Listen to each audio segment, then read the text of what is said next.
ভারতের ষড়যন্ত্রের বিরুদ্ধে প্রতিরোধ করতে বিএনপি প্রস্তুত বলে জানিয়েছেন দলটির নেতারা। সার্বভৌমত্ব রক্ষায় কোনো ছাড় না দেওয়ার হুঁশিয়ারি তাদের। রোববার ভারতীয় দূতাবাস অভিমুখে পদযাত্রা এসব কথা বলেন বিএনপির 3 অঙ্গ ও সহযোগী সংগঠনের নেতারা।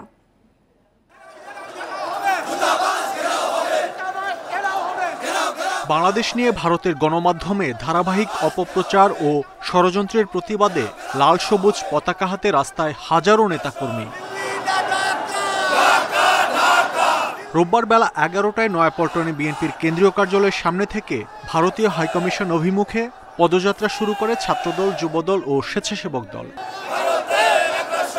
কাকরাইল, মালিবাগ হয়ে রামপুরে পৌঁছালে পুলিশের ব্যারিকেডের মুখে পড়ে মিছিলটি। পরে দূতাবাসে গিয়ে স্মারকলিপি জমা দেয় 6 সদস্যের প্রতিনিধি দল। আগ্রাসী মনোভাবাপন্ন কোনো প্রতিবেশীর দরকার নাই। পদযাত্রার আগে সমাবেশে বক্তারা অভিযোগ করেন, বাংলাদেশে কর্তৃত্ব করতে চায় ভারত, তবে বিএনপি চায় স্বাধীন রাষ্ট্র স্বাধীনভাবেই চলবে। ছাত্রদলের যদি সশস্ত্র ভূমিকা অবতীর্ণ হয় বাংলাদেশের স্বাধীনতা সার্বভৌমত্বের প্রশ্নে এই ছাত্র দলের লক্ষ লক্ষ নেতা কর্মী সর্বাত্মকভাবে প্রস্তুত হয়েছে। দুর্ভাগ্যের বিষয়, বন্ধুত্বের কোন রকমের সম্পর্ক ভারত বাংলাদেশের সাথে রাখিনি। আমাদের দেশকে রক্ষা করার জন্য আকাশ, পাতাল, ভূমি, পানি প্রত্যেকটি জায়গায় আমাদের যে শক্তি, আমাদের যে সশস্ত্র বাহিনীর, আইনসঙ্গত বাহিনীর যে শক্তি, সে শক্তিও কিন্তু কম নয়। দিল্লির আগ্রাসনকে প্রতিহত করতে আমরা প্রত্যেকেই প্রস্তুত রয়েছি। ভারতীয় হাইকমিশনে স্মারকলিপি দেওয়ার পর শেষ হয় বিএনপির 3 অঙ্গ ও সহযোগী সংগঠনের কর্মসূচি। বাংলাদেশের বিরুদ্ধে বিদেশি যে কোনো চক্রান্ত ষড়যন্ত্র মোকাবেলায় দলমত, ধর্মবর্ণ নির্বিশেষে সবাই এক কাতারে। আজকের এই কর্মসূচি থেকে নেতারা জানালেন, ভারতের আগ্রাসনের বিরুদ্ধে বিএনপি অতীতেও সোচ্চার ছিল। এখন যে মিথ্যাচার ষড়যন্ত্র করছে তার প্রতিবাদে শুধু রাজপথে নয়, যে কোনো কর্মসূচি গ্রহণ করতে প্রস্তুত বিএনপি। মাহমুদ শরীফ, ইন্ডিপেন্ডেন্ট নিউজ, ঢাকা। বিএনপির প্রতি মানুষের আস্থা ধরে রাখতে পারলে দেশ পুনর্গঠন সম্ভব বলে জানিয়েছেন দলটির ভারপ্রাপ্ত চেয়ারম্যান তারেক রহমান। আস্থা নষ্ট হয় এমন কাজ থেকে বিরত থাকতে নেতা কর্মীদের অনুরোধ জানান তিনি। রোববার একাধিক অনুষ্ঠানে ভার্চুয়ালি যুক্ত হয়ে এসব কথা বলেন তারেক রহমান। আপনাদের বিশেষ কোনো উদ্যোগ আছে কিনা? জনগণকে সম্পৃক্ত করতে রাষ্ট্র সংস্কারের 31 দফা প্রস্তাবনা নিয়ে প্রায় প্রতিদিনই দেশের বিভিন্ন স্থানে কর্মশালার আয়োজন করছে বিএনপি এর অঙ্গ ও সহযোগী সংগঠনগুলো, যেখানে ভার্চুয়ালি যুক্ত হয়ে তৃণমূলে রাষ্ট্র মেরামতের প্রস্তাবনা ও দিক নির্দেশনা তুলে ধরছেন দলের ভারপ্রাপ্ত চেয়ারম্যান তারেক রহমান। এই যে সালামটা পান সহকর্মীবৃন্দ, এটি দলের জন্য পান, কাজেই এই আস্থা ধরে রাখতে হবে। রোববার খিলক্ষেতে ঢাকা মহানগর উত্তর বিএনপির কর্মশালায় যুক্ত হয়ে তারেক রহমান বলেন, সংস্কার প্রস্তাব শুধু বিএনপির জন্য নয়, দেশের প্রতিটি মানুষের আকাঙ্ক্ষার প্রতিফলন এটি। স্বৈরাচার পালিয়ে যাবার পরে কিছু কিছু ক্ষেত্রে আমাদের কিছু কিছু নেতাকর্মী বিভ্রান্ত হয়েছে এবং এই বিভ্রান্তির কারণে তারা এমন কিছু কাজ করছে যেই কাজগুলো মানুষ পছন্দ করছে না। পরে যুক্ত হন বরিশাল এবং রংপুর বিভাগ বিএনপির কর্মশালায়। সেখানে তারেক রহমান বলেন, জনগণের আস্থা ছিল না বলেই স্বৈরাচারী কায়দায় ক্ষমতা দখল করে রেখেছিল আওয়ামী লীগ। আপনি আপনার রাজনৈতিক অবস্থানের ফায়দা নিয়ে যদি অন্য কিছুতে মনোনিবেশ করেন, আজ নালে কাল নালে পরশু আপনি ছিটকে যাবেন, আপনার সব পুঁজি ধ্বংস হয়ে যাবে। স্বৈরাচার হচ্ছে তার সবচেয়ে বড় প্রমাণ। 15 বছর বিভিন্নভাবে ক্ষমতায় থেকেছে, বিভিন্নভাবে আত্মসাৎ করে অনেক কিছু গড়ে তোলার চেষ্টা করেছে। আজ কিছু আছে, আজকে তো খুঁজে পান তাদেরকে। মানুষ তাদেরকে ঘৃণা করছে, মানুষ তাদেরকে খেদিয়ে দিয়েছে দেশ থেকে। গ্রহণযোগ্য সুপারিশ পেলে 31 দফায় পরিবর্ধন করতে বিএনপি প্রস্তুত বলেও জানান ভারপ্রাপ্ত চেয়ারম্যান। কোন সংগঠন, কোন দল যদি ভালো কিছু প্রস্তাবনা দেয়, অবশ্যই সেটি আমরা গ্রহণ করব। মাহমুদ শরীফ, ইন্ডিপেন্ডেন্ট নিউজ। ফেসবুকে বাংলাদেশ নিয়ে মিথ্যা তথ্য সম্প্রচার ঠেকাতে মেটা কর্তৃপক্ষকে ব্যবস্থা নেওয়ার আহ্বান জানিয়েছেন অন্তর্বর্তী সরকারের প্রধান উপদেষ্টা ডক্টর মোহাম্মদ ইউনূস। রোববার দুপুরে মেটার পরিচালক মিরান্ডা সিসন্স প্রধান উপদেষ্টার সাথে সাক্ষাৎ করলে এই আহ্বান জানান তিনি। ডক্টর ইউনূস বলেন, ফেসবুকে ব্যাপক হারে বিভ্রান্তিমূলক প্রচারণা চলছে। জুলাই আগস্ট গণঅভ্যুত্থানের অর্জনকে ব্যর্থ করতে কয়েকটি দেশ থেকে এসব প্রচারণা চালানো হচ্ছে বলে উল্লেখ করেন তিনি। এ সময় প্রধান উপদেষ্টাকে মেটার মানবাধিকার নীতি ব্যাখ্যা করেন মেটা পরিচালক সিসন্স। বলেন, ফেসবুক ব্যবহার করে কেউ যেন বিভ্রান্তি ছড়াতে না পারে সেজন্য তারা সতর্ক থাকেন। মেটাকে তরুণ উদ্যোক্তাদের জন্য আরও সহজ করার আহ্বান জানান প্রধান উপদেষ্টা।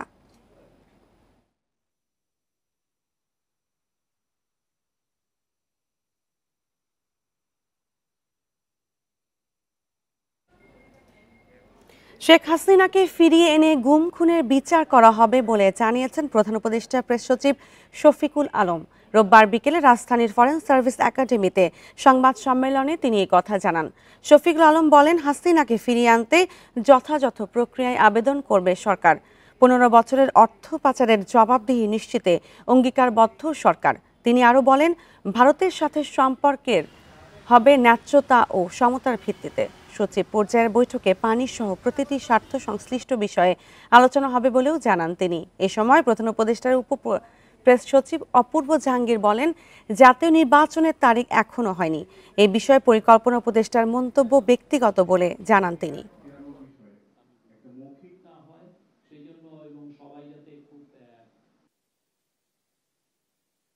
আমরা শেখ হাসিনাকে দেশে ফিরিয়ে এনে আইনের সম্মুখীন করতে চাই। তাকে এই যে তার আমলে যে ম্যাস মার্ডার হলো, উনি জুলাই আগস্টে যে 1500 উপরে মানুষের যে হত্যাত্মক মূল নির্দেশদাতা তিনি, তারপরে এর আগে যেগুলো গুম হয়েছে উনি তখন হেড অফ দ্য গভর্নমেন্ট ছিলেন। শুধু ভারত নয়, চীন রাশিয়ার গণমাধ্যমে বাংলাদেশের সংখ্যালঘু নির্যাতন নিয়ে মিথ্যা তথ্য ছড়ানোর অভিযোগ করেছেন প্রধান উপদেষ্টার প্রেস সচিব শফিকুল আলম। তবে সংখ্যালঘু নির্যাতনের ঘটনা রাজনৈতিক বলে এড়িয়ে যাওয়ার চেষ্টা হচ্ছে দাবি হিন্দু বৌদ্ধ খ্রিস্টান ঐক্য পরিষদের। রোববার সকালে রাজধানীতে এক সেমিনারে এসব কথা বলেন তারা। রাজধানীর গুলশানে ঢাকা ট্রিবিউনের আয়োজনে এবং নরওয়ের দূতাবাসের সহায়তায় সেমিনারে নতুন বাংলাদেশের অর্জন, চ্যালেঞ্জ এবং আগামীর পথচলা নিয়ে আলোচনায় অংশ নেন উন্নয়নকর্মী, রাজনীতিবিদ, অর্থনীতিবিদ, দূতাবাস কর্মকর্তা সহ বিভিন্ন শ্রেণী পেশার প্রতিনিধিরা।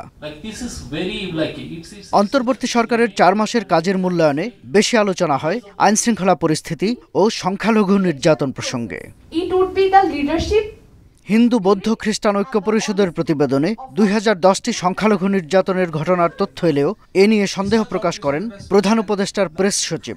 একে অলস সাংবাদিকতা হিসেবে মন্তব্য করে বলেন, বিভিন্ন দেশেই এ নিয়ে মিথ্যা খবর প্রচার হচ্ছে। একটি বিশাল ভুল তথ্য প্রচার অভিযান চলছে, আপনারা দেখেছেন। যেমন আমরা প্রথমে দেখেছিলাম, ভুল তথ্য প্রচার অভিযান শুধু ভারত থেকেই নয়, কিছু অংশ চীন ও রাশিয়ার দিক থেকেও চলছে, কিন্তু এটি আরও বেশি ভারতীয় মিডিয়া থেকে আসছে বলে মনে হচ্ছে। তবে হিন্দু বৌদ্ধ খ্রিস্টান ঐক্য পরিষদের নেতা মনীন্দ্র কুমার নাথ দাবি করেন, দেশে রাজনৈতিক পরিবর্তন এলেও সংখ্যালঘু সম্প্রদায়ের সামনে বড় প্রশ্ন এখনো নিরাপত্তা। সাম্প্রদায়িক হামলাকে রাজনৈতিক আখ্যা দেওয়ার অভিযোগ করেন তিনি। প্রথমেই উনি বলেছেন, আমরা উই আর ওয়ান ফ্যামিলি, কিন্তু আমরা আজকে 3-4 মাসের মধ্যেই সেই শব্দটির উপরে আস্থা রাখতে আর আমরা পারছি না। ঘটনা ঘটতে পারে, কিন্তু আমি যদি ঘটনাকে প্রশ্রয় দেই, কিন্তু তাতে তো আমি আগাতে পারবো না। আমাকে যদি এগুতে হয়, এগুলিকে অ্যাড্রেস করতে হবে। আপনি এগুলি অ্যাড্রেস না করে কি ধরনের সুন্দর বাংলাদেশ দেখবেন? এগুলি রাজনৈতিক বলে উড়িয়ে দেওয়া, বিভিন্ন জায়গাতে ঘটছে সেই ঘটনাগুলিকে অ্যাড্রেস না করা, বিচারের আওতায় না নেওয়া, সেগুলি তো হওয়া দরকার। অর্থনীতিবিদ রেহমান সোবহান বলেন, দেশের বড় রাজনৈতিক দলগুলো সংখ্যাগরিষ্ঠ মানুষের প্রতিনিধিত্ব করে। অংশগ্রহণমূলক দেশ গড়তে হলে সেসব দলের বিষয় বিবেচনায় রাখার পরামর্শ দেন তিনি।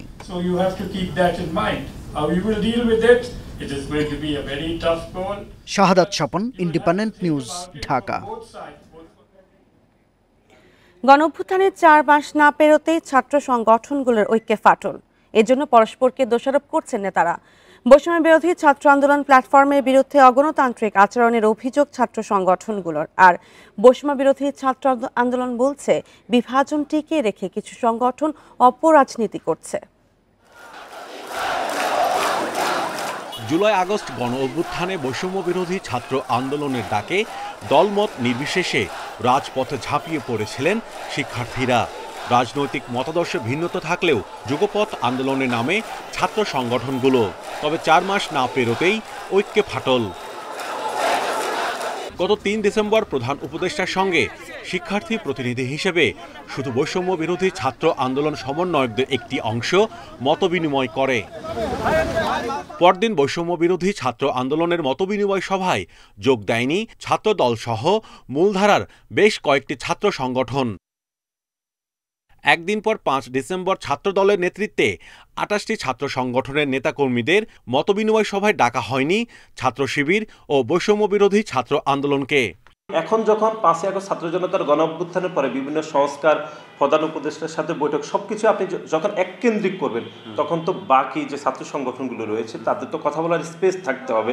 আমরা দেখেছি বৈষম্য বিরোধী ছাত্র আন্দোলন প্রতিশ্রুতি দিয়েছিল যে সকলকে নিয়ে সকল ধরনের সিদ্ধান্ত গ্রহণ করা হবে। ডিসেম্বর মাস পর্যন্ত তাদের যে কার্যক্রম, সেই কার্যক্রমে সেই প্রতিশ্রুতি রক্ষা হয় না বলেই আমরা আসলে লক্ষ্য করলাম।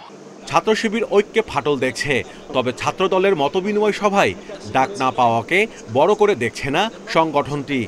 আন্দোলন চলাকালীন থেকে শুরু করে আন্দোলন পরবর্তী সময়েও আমাদের পক্ষ থেকে এখন পর্যন্ত ঐক্যের ফাটল ধরে এরকম বক্তব্য দেওয়া হয়নি। তবে দুঃখজনক হলো সত্য, অনেক গ্রুপ থেকে অনেক জায়গা থেকে ঐক্যকে ফাটল ধরানোর, বিতর্কিত করার জন্য অনেক কিছুই করা হয়েছে, কিন্তু আমরা চেষ্টা করে যাচ্ছি যাতে করে ঐক্যের মধ্যে কোনো ফাটল না ধরে। বৈষম্য বিরোধী ছাত্র আন্দোলন বলছে, ছাত্র স্বার্থ সংশ্লিষ্ট রূপরেখা পছন্দ না হওয়ায় ঐক্যে ফাটল ধরানোর চেষ্টা চলছে।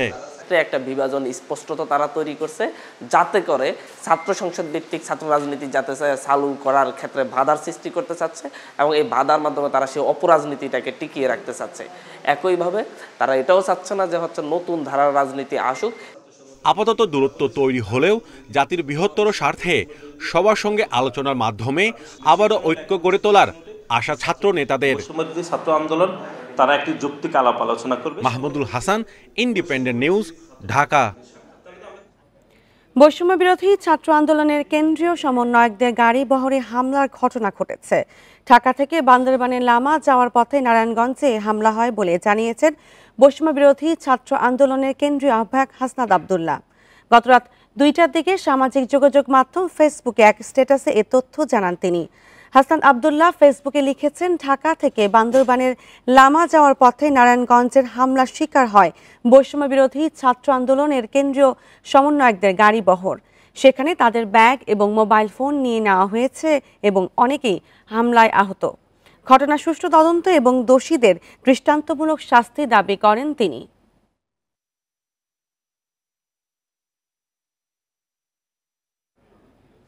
আওয়ামী লীগ সরকারের ২০ মন্ত্রী, প্রতিমন্ত্রী ও সংসদ সদস্যের বিরুদ্ধে মামলা করতে পুরোপুরি প্রস্তুত দুর্নীতি দমন কমিশন।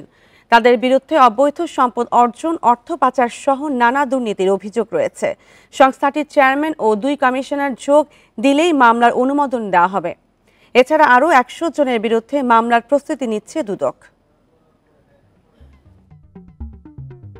৪ মাস আগেও আওয়ামী লীগের একজন মাঠ পর্যায়ের নেতার বিরুদ্ধে ব্যবস্থা নিতেও কয়েকবার চিন্তা করতে হতো দুদককে। ৫ আগস্টের ক্ষমতার পট পরিবর্তনের পর পাল্টে যায় হিসাব। আওয়ামী লীগ সরকারের অন্তত ১০০ জন মন্ত্রী, প্রতিমন্ত্রী, উপদেষ্টা ও এমপির বিরুদ্ধে অনুসন্ধানের নামে সংস্থাটি। তবে এখন পর্যন্ত শুধু সাবেক স্বরাষ্ট্রমন্ত্রী আসাদুজ্জামান খানের নামে মামলা করতে পেরেছে দুদক। অনুসন্ধান বিভাগ জানায়, অভিযুক্তদের বিরুদ্ধে প্রমাণ পেলেই কেবল মামলার অনুমোদনের জন্য আবেদন করা যায়। দায়টা শুধুমাত্র রাজনৈতিক চাপের উপরে, অবশ্যই রাজনৈতিক চাপ ছিল এবং সেটার কথা তো আমি ইতিমধ্যে বলেছি। যারা রাজনৈতিকভাবে কোনো না কোনোভাবে ক্ষমতার সাথে সংশ্লিষ্ট তাদেরকে এক ধরনের বিচারহীনতার জায়গা সৃষ্টি করা হয়েছে। সার্বিক পুরো রাষ্ট্র কাঠামোর মধ্যেই দুর্নীতি সংক্রান্ত বিষয়টা অবশ্যই আছে। ১ নভেম্বর দুদকের ২ কমিশনার ও চেয়ারম্যানের পদত্যাগের কারণে মামলার অনুমোদন মিলছে না। নতুন কমিশন গঠনের পর অনুমোদন মিললে ১০ মন্ত্রী, প্রতিমন্ত্রী ও ১০ সংসদ সদস্যর বিরুদ্ধে মামলা হবে। কমিশনের অনুমোদন ক্রমে পরবর্তীতে এই বিষয়ে ব্যবস্থা নেওয়া হবে। অনুসন্ধানের জন্য কমিশন কর্মকর্তারা প্রাথমিকভাবে ৪৫ কার্যদিবস সময় পান এবং পরবর্তী সময়ে তাদের আবেদনের প্রেক্ষিতে এই সময়ের মধ্যে যদি অনুসন্ধান সম্পন্ন না হয় তাহলে তারা আরও অতিরিক্ত সময় চেয়ে আবেদন করতে পারেন। দুদক জানায়, নতুন কমিশন গঠনের ১ মাসের মধ্যে আগের সরকারের অন্তত ১০০ এমপি, মন্ত্রী ও প্রতিমন্ত্রীর বিরুদ্ধে মামলার প্রস্তুতি আছে দুদকের। রিশাদ হুদা, ইন্ডিপেন্ডেন্ট নিউজ, ঢাকা। শুরু হয়েছে আমন ধান কাটা ও মাড়াই উৎসব। পাকা ধান ঘরে তুলতে ব্যস্ত কৃষকরা। তবে অনেক জায়গায় বন্যা ও পোকার আক্রমণে লক্ষ্যমাত্রা অর্জিত না হওয়ার শঙ্কা দেখা দিয়েছে। কৃষি বিভাগের সহযোগিতা না পাওয়ার অভিযোগ কৃষকদের।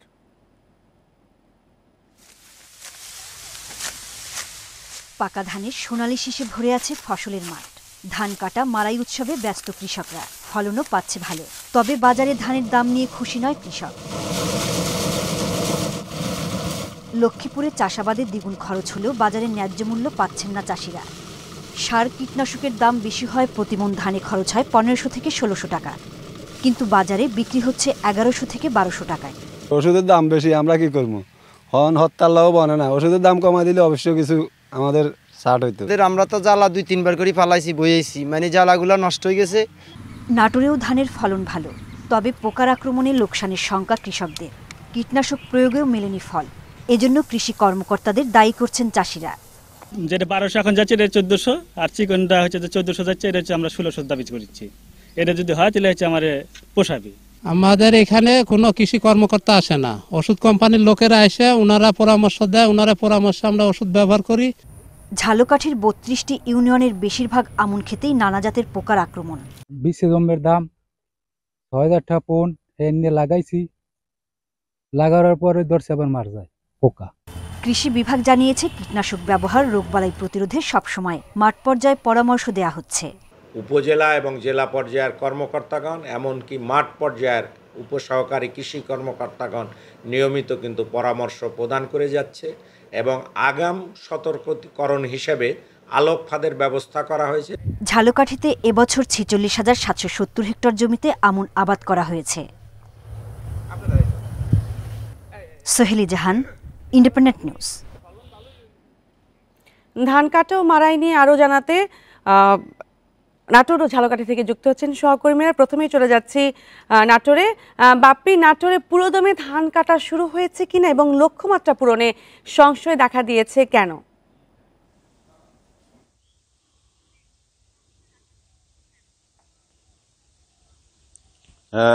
এই নাটোরে কিন্তু আসলে যে ধান কাটার উৎসব প্রায় কিন্তু এখন শেষের দিকে চলছে। আসলে নাটোরের আবহাওয়া ভালো থাকার কারণে কিন্তু আসলে ধানটা এবার কিছুটা আগেই কাটা শুরু হয়েছে।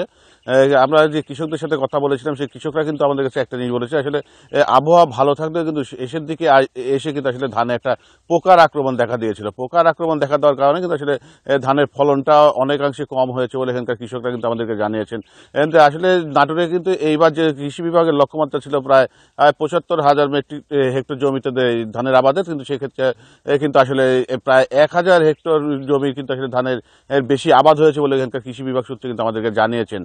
তবে কৃষি বিভাগ আরেকটা কথা যেটা আমাদেরকে জানছেন যে আসলে এই মুহূর্তে ধানের যে দাম রয়েছে এবং তাদের লক্ষ্যমাত্রা অর্জন হওয়ার কারণে আসলে কিন্তু কৃষকেরাও লাভবান হবে। তবে কৃষকেরা বলছে কিন্তু এই মুহূর্তে যে বাজারে ধানের দাম রয়েছে, মোটা ধানটা রয়েছে 1200 টাকা এবং চিকন ধানটা রয়েছে 1400 টাকা প্রতি মন। এই ধানটা যদি আরো 200 টাকা করে মন প্রতি বৃদ্ধি করা হয় তাহলে কিন্তু আসলে কৃষকেরা কিছুটা হয়তো বা লোকসান পুষিয়ে উঠে লাভের মুখের দিক যেতে পারে, এরকম একটা কথা কিন্তু আমাদেরকে কৃষকেরা বলছেন। তবে আমি মাঠ পর্যায়ে ঘুরে যেটুকু দেখেছি যে এই মুহূর্তে কিন্তু আসলে ধান কাটা প্রায় শেষের দিকে, তবে যে ধানটা উঠেছে সেই ধানটা কিন্তু আসলে তার ফলনের দিক দিয়ে অনেকটা কম হয়েছে বলে আমরা যেরকম দেখেছি এবং কৃষকরাও কিন্তু আমাদেরকে বলেছে যে জমি থেকে এই মুহূর্তে প্রতি বিঘাতে 18 মন ধান উঠার কথা, সেই ধানটা কিন্তু আসলে উঠেছে অনেকটা কম, কোথাও 16 মন, কোথাও 14 মন, কোথাও 12 মন করে উঠেছে এরকম। আসলে শুধুমাত্র এই ফলনটা কম হওয়ার একটাই কারণ, সেটা হচ্ছে ধানের শেষ সময়ে এসে পোকা লাগাটায়, পোকার আক্রমণের কারণে ধানের আবাদে আসলে ফলনটা কম হয়েছে। তাছাড়া কিন্তু আসলে কৃষি বিভাগের পক্ষ থেকে যে লক্ষ্যমাত্রা নির্ধারণ করা হয়েছিল যে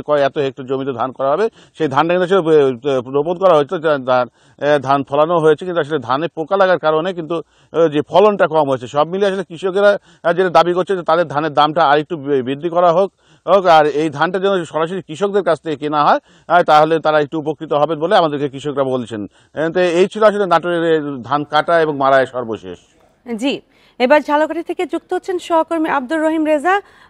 রেজা, ধানের দাম নিয়ে কৃষকরা খুশি নয় কেন এবং শ্রমিক সংকট আছে কিনা?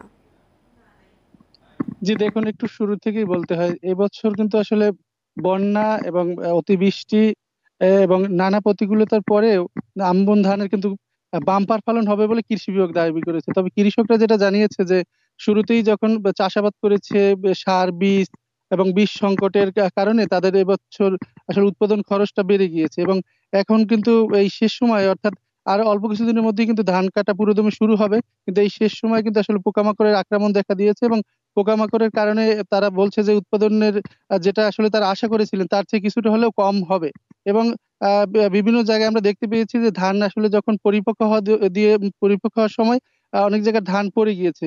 কিছু কিছু জায়গায় এখন কয়েকটি জায়গায় অনেক জায়গায় এরকম দেখেছি আমরা যে ধান পড়ে গিয়েছে এবং এতে তাতে চিটা হবে বলে তারা আশা করেন।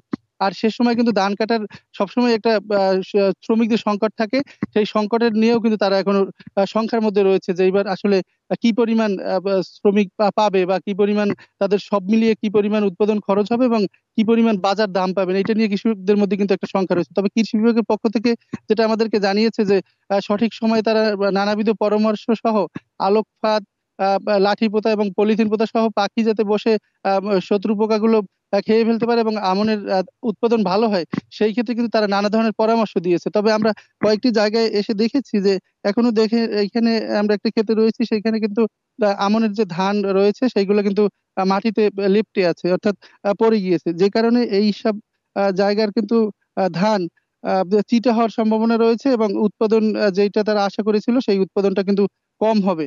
এখন পর্যন্ত কিন্তু পুরোপুরি ধান পাকেনি, অনেক জায়গায় পাকা শুরু করেছে এবং অনেক জায়গায় এখনো কিন্তু কাঁচা রয়েছে। আমরা বেশ কিছু ক্ষেতে ঘুরে দেখেছি যে এখনো কিন্তু আসলে বিভিন্ন রকমের পোকামাকড় দেখা যাচ্ছে বা পোকামাকড় রয়েছে। তবে কৃষি বিভাগের যেটা বলছে যে পোকামাকড়ের আক্রমণ এবং নানাবিধ প্রতিকূলতার পরেও এবছর জেলায় কিন্তু আমনের বাম্পার ফলন হবে। তবে কৃষকরা দাবি করেছে যে তারা আসলে সঠিকভাবে পরামর্শ যদি পেত এবং উৎপাদন খরচ যদি কমতো তাহলে তারা লাভবান হতে পারতো। সার, ঔষধ, সেচ, কীটনাশক এবং বীজ যখন সংগ্রহ করে সেগুলো যদি আসলে তাদের আয়ত্তে থাকতো তাহলে উৎপাদন খরচটা সঠিকভাবে পেত। এখন তাদের যে পরিমাণ উৎপাদন খরচ হয়েছে সেইটা আসলে বাজারের যে দাম রয়েছে সেইটা আসলে তাদের লাভের আশা তারা করছেন না। তবেও তারা এখনো আশা করেন যদি এখন পর্যন্ত কোনো রকমের ঝড় জলোচ্ছ্বাস বা বন্যার সংখ্যা না থাকে তাহলে যে পরিমাণ উৎপাদন হয়েছে তারা মোটামুটি পুষিয়ে উঠতে পারবেন, তবে বেশি একটা লাভবান হতে পারবেন না, কারণ নানাবিধ তাদের সবকিছুরই আসলে দাম বৃদ্ধি এটাকে তারা দোষারোপ করছে। এই ছিল আসলে ঝালকাঠি থেকে আমন ধানের সর্বশেষ খবর। জি, ধান কাটাই ও মাড়াই নিয়ে নাটোর ও ঝালকাঠি থেকে যুক্ত হয়েছিলেন সহকর্মীরা। নতুন মৌসুম শুরুর পরও চট্টগ্রামের চালের মোকাম, পাহাড়তলী ও খাতুনগঞ্জে কমছে না চালের দাম। পাল্টা মোটা ও চিকন চালের দাম সপ্তাহের ব্যবধানে বেড়েছে 2 থেকে 5 টাকা। আয়কর কমানো এবং আমদানির অনুমতি দেওয়ার পরও নানা অজুহাতে চাল আনেনি ব্যবসায়ীরা। আর বড় বড় প্রতিষ্ঠানের মজুতের কারণেও বাজারে সরবরাহ কমেছে বলে অভিযোগ ব্যবসায়ীদের। চলতি মাসের শুরুতেই চট্টগ্রামের পাইকারি বাজারে বস্তা প্রতি 200 থেকে 250 টাকা বেড়েছে চালের দাম। ধান কাটার মৌসুম শুরু হলেও দাম কমার কোনো লক্ষণ নেই।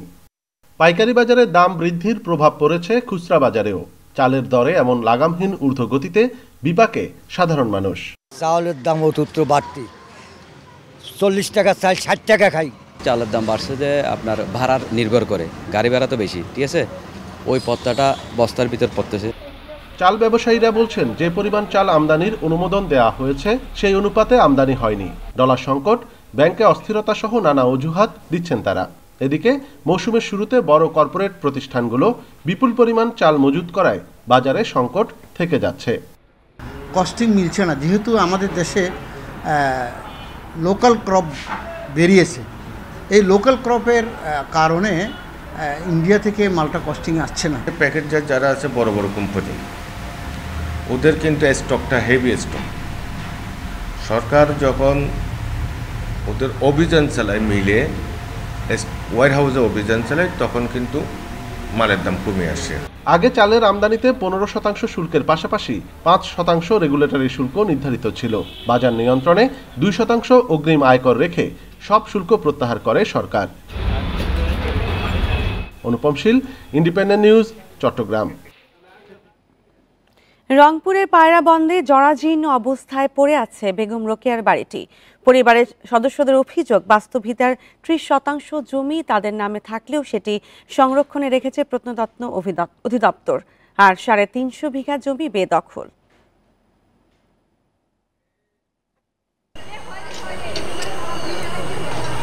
নারী জাগরণের অগ্রদূত বেগম রোকেয়া ১৯৮০ সালের ৯ ডিসেম্বর রংপুরের মিঠাপুকুর উপজেলার পায়রাবন্দে জন্মগ্রহণ করেন।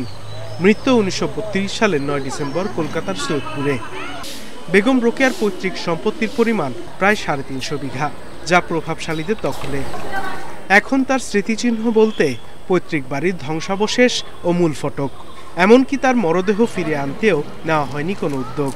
রোকেয়া অনুরাগী মানুষের দীর্ঘদিনের দাবি যে তার দেহাবশেষ এই পায়রাবন্দে নিয়ে আসা হোক। তার পরিবারের যে উত্তরাধিকার এখনো যারা আছে পায়রাবন্দে, তাদেরকে একটা ভাতার ব্যবস্থা করে অথবা তাদের যোগ্যতা অনুযায়ী যদি রোকেয়া বিশ্ববিদ্যালয় সহ অন্য অন্য যে প্রতিষ্ঠানগুলো আছে সেখানে যদি চাকরির ব্যবস্থা করত।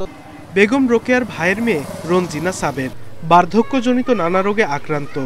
খেয়ে না খেয়ে জীবনযাপন করলেও খোঁজ খবর রাখেনি কেউ। রোকেয়া পরিবার ধুকে ধুকে মরছে। কোথায় রোকেয়া পরিবারের প্রতি সরকার এগিয়ে আসবে বা দেখবে, সাহায্য করবে, এটা কোনো সরকার করেনি। পরিবারের সদস্যদের ন্যায্য পাওনা বুঝিয়ে দেওয়ার পাশাপাশি বেগম রোকেয়ার ৩৫০ বিঘা সম্পত্তি উদ্ধারের দাবি এলাকাবাসীর। এই জায়গাগুলো বাকিটা কার অধীনে গেল বা কি করলো, এটা আমরা আসলে সাধারণ জনগণ হিসেবে আমরা আসলে জানতে চাই। আমরা চাই এই বেগম রোকেয়ার পৈতৃক নিবাসটা আরো উন্নত, আরো সমৃদ্ধ হোক। বেগম রোকেয়ার জমি উদ্ধারে প্রয়োজনীয় পদক্ষেপ নেওয়ার আশ্বাস দিয়েছেন জেলা প্রশাসক। তাকে কেন্দ্র করে যে সকল বিষয়গুলো নারী জাগরণের জন্য গড়ে উঠেছে, সেই বিষয়গুলো এরকম দিনহীন অবস্থায় পড়ে থাকবে সেটা আমরা চাই না। আমরা চাই যে এই সকল বিষয়গুলো আমরা দৃষ্টিগোচরে নিয়ে আসব। শুধু জন্ম আর মৃত্যু দিবসের স্মরণ নয়, বেগম রোকেয়ার প্রাপ্য সম্মান ও তার দেহাবশেষ জন্মভূমিতে নিয়ে আসার দাবি পরিবার ও স্থানীয়দের। Independent News. Barishal Sher-e-Bangla medical college হাসপাতালের বার্ন ইউনিটের সেবা স্থবির হয়ে পড়েছে। দগ্ধ রোগীর চিকিৎসায় অভিজ্ঞ চিকিৎসক না থাকা এবং আগের চিকিৎসকদের অন্যত্র বদলি করায় তৈরি হয়েছে এই অবস্থা। ইউনিটটি সচল রাখতে ঠেলে সাজানোর দাবি রোগী তাদের স্বজনদের।